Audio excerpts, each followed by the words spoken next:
Gospel Tangents is supported by users like you. Please support us at gospeltangents.com or on Patreon. It's the best source for Mormon history, science, and theology, and first daily Mormon history podcast. I'm Rick Bennett. As we conclude our conversation with Dr. Mary Jane Woodger, she's not only the author of Mission President or Spy, but she helped write a book with Casey Griffith, 50 Relics of the Restoration, and we're going to find out a couple of objects that she found particularly interesting. We'll also talk about some of the future projects she's working on, and so you won't want to miss this conversation. Well, let's switch gears. I know you were a co-author with Casey Griffiths on 50 and then 50 more Relics of the Restoration. Besides the temple swimsuit, do you have any favorite relics of the Restoration? You know, my favorite one of my favorites is, because it belonged to a prophet, and is the Hong Kong temple sketch. Okay. And I think the reason it's my favorite is because it shows revelation, the revelation of a prophet that brought about a whole new era of temples. And the story's told that they said, President Hinckley said, okay, I want you to find some land. And of course, in Hong Kong, there's no land. Mm-hmm. There's no land.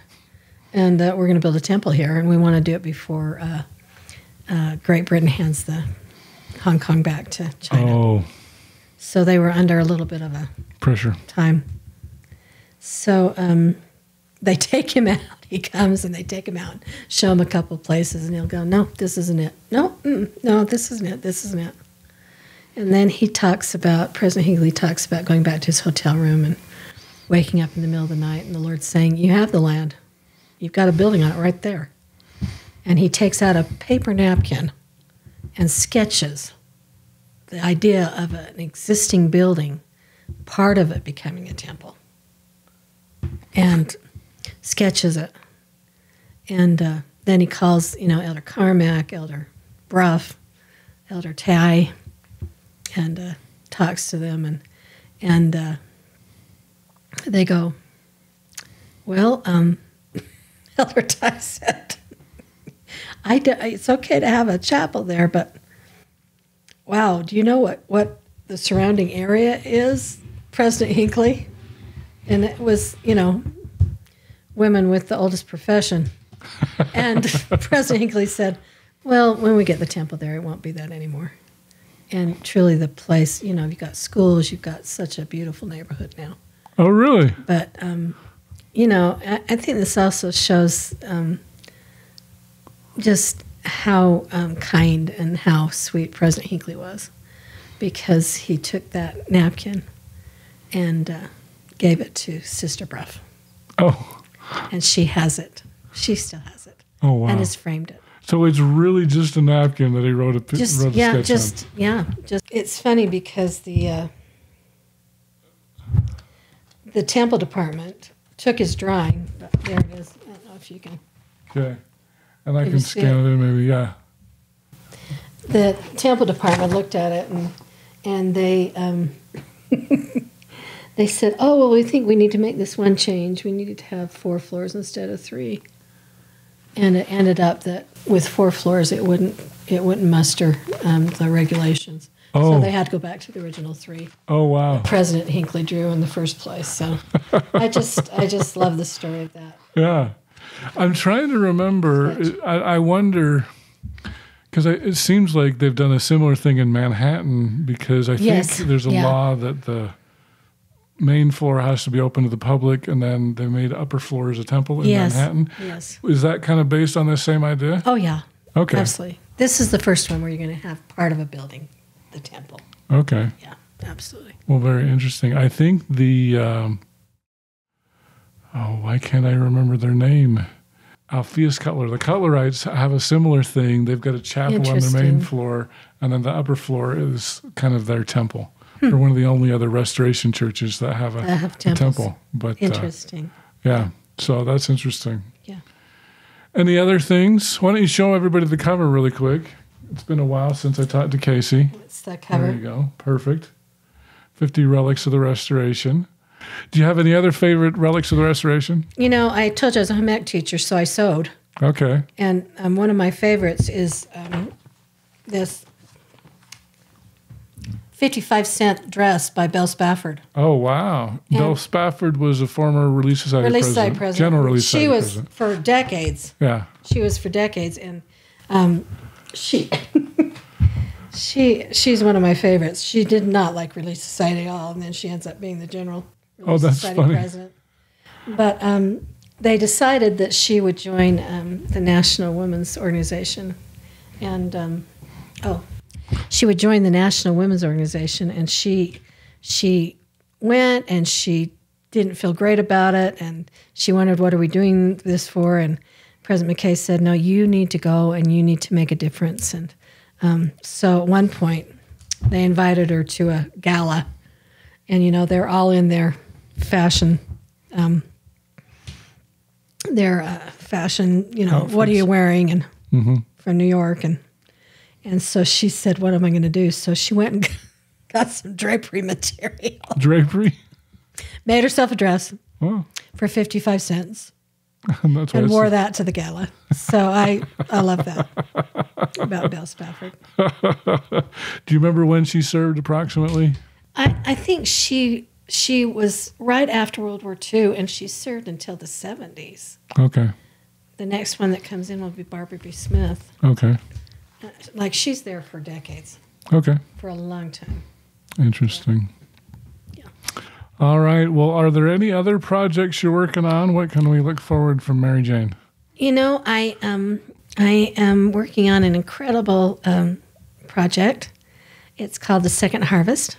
Okay. And President Hinckley, Elder Holland, and Elder Maxwell, most of all President Hinckley, prophesied that there would be a second harvest in Scandinavia, where we would convert thousands, more than we did in the 1800s.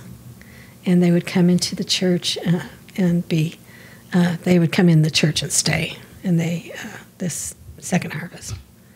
And so I'm looking at that. I've been to Scandinavia, and along with that, I'm writing the history of the church in Scandinavia from the time when they were supposed to quit immigrating, so the 1900s. After the Perpetual Immigration Fund, is that what you're talking about? Well, they were definitely supposed to not go in the 1900s, but they really didn't stop until after World War II. Okay. Is that because of U.S. immigration laws, or? Well, it's just because the church said don't immigrate anymore. Okay. Finally Stay where you are. And they maybe build up Zion where you are, and they maybe finally started to listen. Okay. But President Hinckley actually gave this prophecy first to two twin brothers that were called on a mission to England. And they were in his own conference, and he said, I know who you are, and I want you to go home to Sweden and tell them what I've said. Okay. There will be a second harvest. Oh, wow. And the one's name is Leif Matson. He is the oldest mission president on the earth right now. He's 70. Oh. And he is a mission president in Denmark, even though he's from Sweden. He's Hans Matsson's twin brother? Yes. Okay. Yeah. And I had the opportunity to interview him. Oh, wow. And just an amazing thing. Well, I'll have to talk to Hans and see if I can get Leaf on. I talked to Hans earlier about my podcast, so yeah. Interesting. All right. Well, is there anything else you want to share with us? No other projects or? Well, I am also just working on a wonderful book. We just put it into press called Quiet Disciples. Okay. Where we talk about the rank and file members of the church who didn't serve in leadership positions but are devoted disciples of Jesus Christ. And just to put some examples.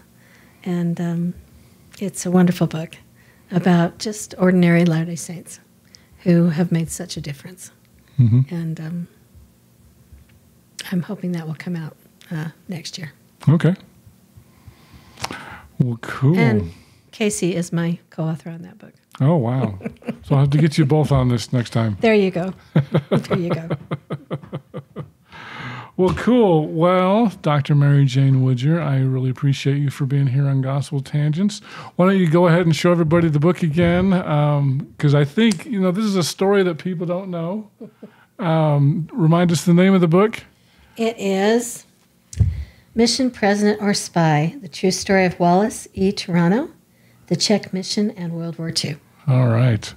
Well, thanks again. I really appreciate you for being here on Gospel Tangents. You bet. My pleasure. Mm-hmm.